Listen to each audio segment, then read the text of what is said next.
இன்றைக்கி வந்து பார்த்திங்கன்னா நம்ம காலத்தை டீசெட்ரிங் பண்ணிட்டோம். நம்ம ப்ராப்பராக எல்லாமே வாட்டர் லெவல் பண்ணி தான் வந்து காலத்தையே வந்து நம்ம கான்க்ரீட் போட்டோம். இப்போ இந்த இது பார்த்திங்கன்னா உங்களுக்கு தெரியும் அந்த ஈவனாக எவ்வளோ ஈவனாக இருக்குது அப்படின்னு சொல்லிட்டு. இந்த 3 காலமும் பாருங்கள். ஆக்சுவலாக அதில் 3 காலம் இருக்குது. அதனுடைய ஹைட்டை பாருங்கள், வாட்டர் லெவலுக்கு எவ்வளோ மேட்ச் ஆகுது அப்படின்ட்டு. சும்மா ஒரு 1/2 சென்டி 1 சென்டி டிஃப்ரென்ஸ் இருக்கலாம்.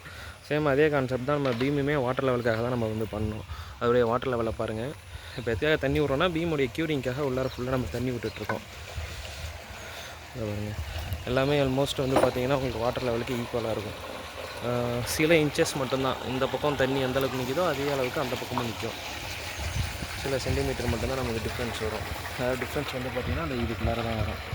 இந்த பக்கம் வந்து பார்த்திங்கன்னா உங்களுக்கு தண்ணி லெவலாக இருக்குது. இந்த பக்கம் பார்த்திங்கன்னா ஒரு 1/2 இன்ச்சு நமக்கு டிஃப்ரென்ஸ் அதிகமாக இருக்குது. ஸோ அந்த மாதிரி எல்லாமே ஓரளவுக்கு நம்ம லெவல் பார்த்து தான் நம்ம பீமே போட்டிருக்கோம். இப்போ இதுக்கு தண்ணி பாஞ்சிட்டு நீங்கள் ஃபுல்லாகவே தண்ணி விட்ருவோம். இதுலேருந்து 3 நாளில் நம்ம வந்து செங்கல் வச்சு வருவ ஆரம்பிச்சிடலாம்.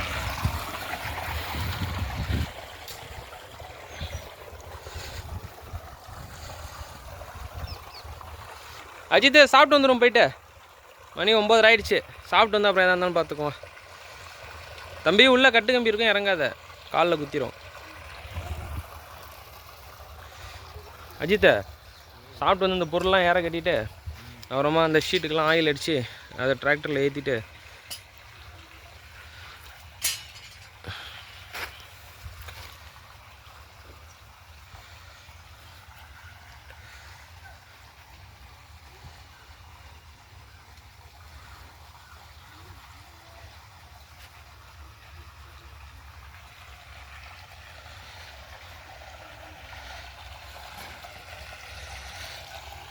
உள்ளே இருக்கிற கல்லெல்லாம் எடுத்து மேலே வச்சாச்சு.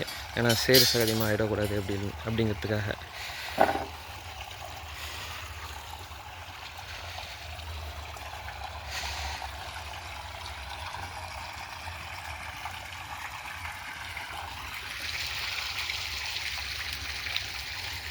இருக்கிற கயிறு கம்பி எல்லாத்தையும் வந்து ஒன்று சேர்க்குறோம். நான் 1 வாரத்துக்கு நமக்கு வேலை கிடையாது.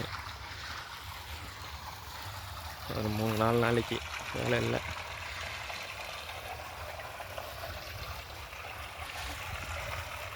அதேமாரி பீமை வந்து பிரித்ததுக்கப்புறம் இந்த மாதிரி கோடு போட்டு விடணும். கத்தியை வச்சு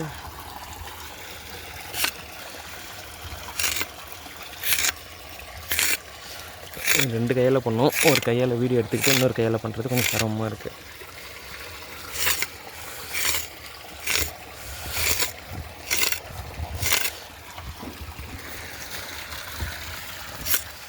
இந்த மாதிரி சின்ன சின்ன மைல்டு கிராக் வந்து வருது டீசெட்ரிங் பண்ணும்போது. அது எதனாலன்னு தெரியல, தெரிஞ்சால் சொல்லுங்கள். அது இந்த மாதிரி நான் க்ளோஸும் பண்ணிவிட்டு வரேன். இது மேக்ஸிமம் நிறையா காலத்தில் இருக்குது.